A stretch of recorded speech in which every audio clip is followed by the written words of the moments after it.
Hello and welcome to another Minecraft video, but this video is different. We're actually not going to be playing hardcore Minecraft. This is a SMP that I have called Expansion SMP, which you can join. Just check out the description to see how you can join. But anyways, I didn't plan on recording on this, but I decided that I am because I didn't want to just play hardcore all the time and only record hardcore. This SMP is basically a spin-off of Hermitcraft. There's a shopping district and everything. Before I get into anything I'm actually going to do on the SMP, I'm going to give a quick tour of what I've done. Since I didn't record since day one and I did a lot of progress, so I'm going to quickly run over that. There's a custom tree over here.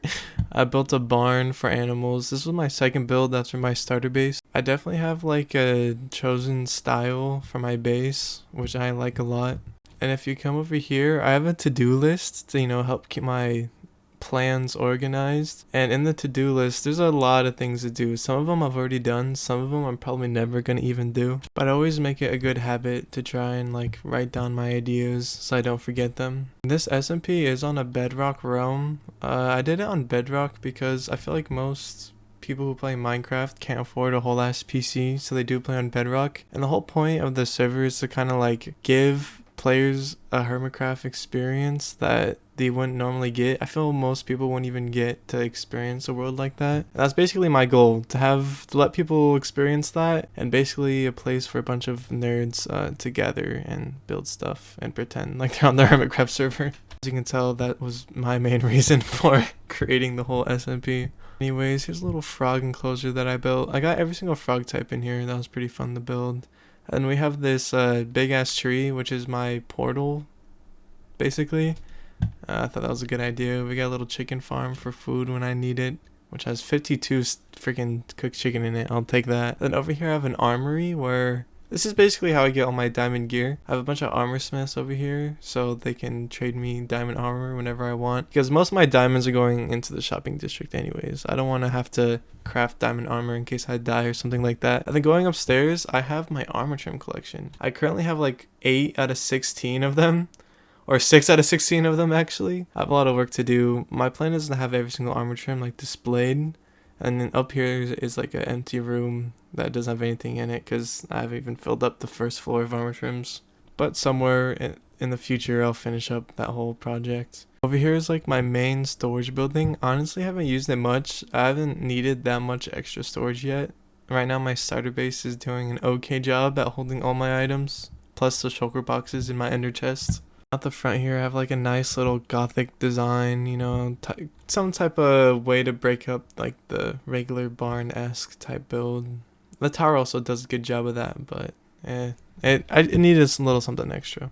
And then over here is my trading hall. This is basically where I keep all my librarian villagers so I can get whatever enchanted books I need. There was going to be a door up here, but I forgot to put it in, and then I just never did because I was lazy. But over here we have a little bamboo farm over here. Honestly, it doesn't produce any bamboo whatsoever because I'm never even near here, but I needed to fill the spot with something. And we have all my villagers in here, a little area for the zombie to be, in case I need the villagers to give me cheaper trades. And then apparently someone stole an emerald from me. I didn't even know this was here. I have to find a way to get that emerald back. Plus, I don't even know what they needed the emerald for, but okay. I also had no idea what to put up here, so I just threw in a sugarcane farm since you do trade paper with villagers. And then again, I really never use this farm. I buy all my sugarcane from the shopping district. This is just full of useless farms. The only useful thing in here is the villagers. But I very much like the design. I think I did a really good job with the design for this. It looks very crowded, which is weird because there's a bunch of empty space around it. But if I had more crowded buildings around it, I feel like it would look extra good. And over here is where I have my hot air balloon. I don't know what little village doesn't have a hot air balloon. It's always good to decorate the skies too, which I feel like a lot of people don't do. So I just added in a little hot air balloon to bring in a lot of life, and for a place for me to AFK if I need to. And sorry if the background seems kind of quiet. I kind of fucked up my game recording audio, so I don't even know what I did. But anyways, here's a statue. And my favorite part about this build isn't even the statue, it's the terraformed little area underneath it. I don't know why, I like that a lot more than statue. I feel like statues aren't that hard to do, but terraforming is more impressive. And to fill all the areas over here, I added in a little pumpkin patch. Best way to fill any empty space is with some kind of crop, and that pumpkin patch looked really good. I had a good idea for it. And then over here we have a little bit of a cocoa farm, and then we have a polar bear. It's the Coca-Cola polar bear from all the commercials. I didn't know what else to name it, and that's the first thing that came to my mind. But if we fly over here, I have like a skeleton dungeon XP farm, bone farm type thing. And I don't really care about that, but the build I did for it, I liked a lot. I feel like blue and green in this game go really good together. I don't know why, but just looking at blue and green at the same time, the color combo just works a lot. And then inside, I'd rarely do interiors, but for this interior, I decided to make it look a little rundown, which wasn't that hard since it was a small space. But if you give me a big space that I need to fill an interior with, I'm not gonna do it. Anyways, we have an iron farm over here with a nice little crop next to it. This is one of the providers for my shop in the shopping district. This farm makes me loads of iron, plenty of iron to stock my entire shop in the shopping district. And if we fly over here, here's one of the shops to provide for one of my future shops, which would be a wool shop with every single color of wool inside of it. As you can see, I use all the different types of wool for the roof, and for the other side too, I used every type of wool. I don't know why. I needed it to like symbolize what it was somehow, but I couldn't even think of a good way. So I was like, you know what? We're gonna throw all the wool on the roof, and that'll symbolize enough. But this farm should make me plenty of profit in the future. And over here is one of my favorite terraforming projects so far. Is this entire like hillside. This didn't take a lot of work, but for some reason it's one of my favorites still. And it looks really good lit up at night. And I have plans for buildings that will go onto the whole hillside. Over here is one of my favorite builds so far. Is this was supposed to like house my automatic wheat farm, which I don't think that farm even works. That doesn't change the fact that this is my favorite build so far. It's just a simple windmill with a silo next to it, but for some reason I like it a lot. But that's enough from my base. We're gonna head over to the shopping district and see what else there is there to kind of show off or show around, you know. Got this nice little nether highway to the spawn, or well, shopping district is spawn, but there's a highway there. And you can see there's a bunch of other people's bases that are connected via nether highway to shopping district. But coming out, we have a beautiful view. There's shops everywhere. Well, not everywhere, but there's plenty of shops so far. I built this nether portal for the shopping district. It's just a giant tree. Same one I have at my base, but I put more effort into it since it's like a community area and I wanted to show off as much as possible. But we have a bunch of cute little shops. We have a terracotta shop over here. Over here, there's, I think, a mushroom shop. Yeah. And then some of the members were nice enough to like decorate a pathway and spruce up the area a little bit with a bunch of custom trees and stuff. And this is another one of my shops, which is a gunpowder shop.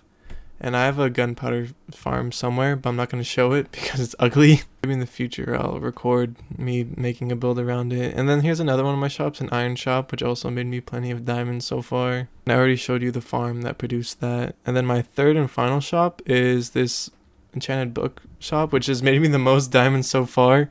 Literally every single time I check, there's more diamonds to be like taken. A lot of profit, thankfully. And it makes me kind of feel bad. It makes me feel like I'm exploiting people for like the basic books, like mending and all that. That concludes my shops. There's a couple more. There's like a wood boat over here that sells all the wood types. And then another thing over here that sells, I'm not sure actually. This is a brand new shop. I think this is the most recent one. It sells sand and gravel. And for 1 diamond, 3 stacks for 1 diamond of sand.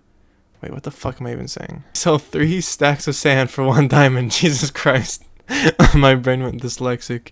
But I'm gonna buy a bunch of these because this is a really good price and I use sand and gravel a lot, so this should be good for me.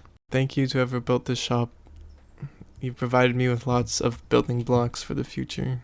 The thing I think I use gravel the most for is for coarse dirt.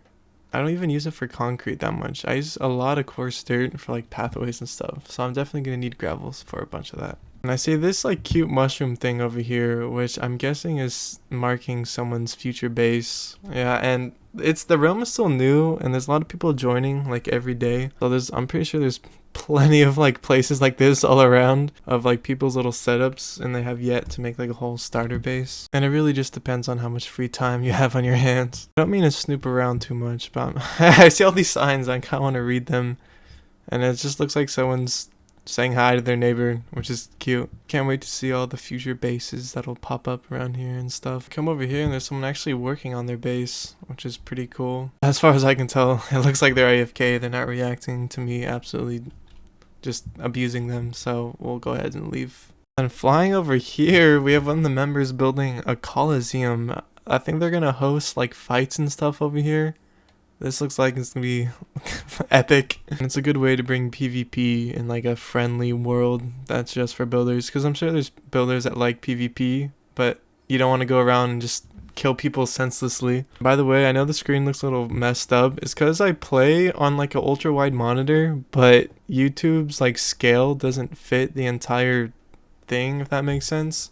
I have to like scale it down and like cut the sides off, so it looks normal, but it is an ultra wide monitor, so like the sides are like stretched. I don't know how to explain it, but it just fucks up the scaling, so the chat and menu and stuff will look weird, but everything else will look normal. And look at another person's base. I just love seeing these bases pop up, and everyone's building style is so different. I really like this one though. It's kind of like, I like how it has like a lot of different themes to it. I talked to the guy who made this. He said it was like based off inspiration from like B-dubs. And also, what's his face? Oh my god, I'm blanking. Smallish Beans. He also has inspiration from Smallish Beans for a section of it, like the cyberpunky type thing, which I think is really cool. And I have one more person's base I want to look at. They're based pretty far away, so I have to take this nether highway.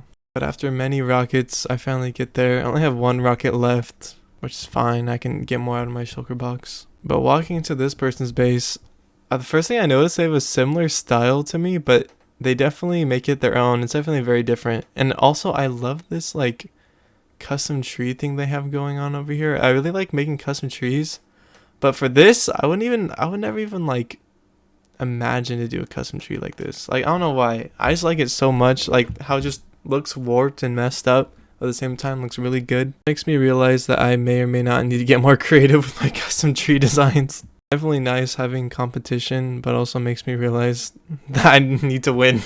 That'll probably wrap it up for this video. I didn't really have any plans that I wanted to do, but I wanted to like give a tour. So this is basically like an episode 0, and I just wanted to like catch everyone up, you know, on the whole thing before I start doing any projects, because I obviously didn't start recording from the bat. But anyways, just wanted to give a tour, you know, show all the builds, showcase everything that's on the server, and like kind of explain what the whole thing was about. But thanks for watching. In the next video, I will have plans, and it will be like more structured. There'll be plenty of things to do, but that is it. Thank you for watching, and I'll see you in the next video.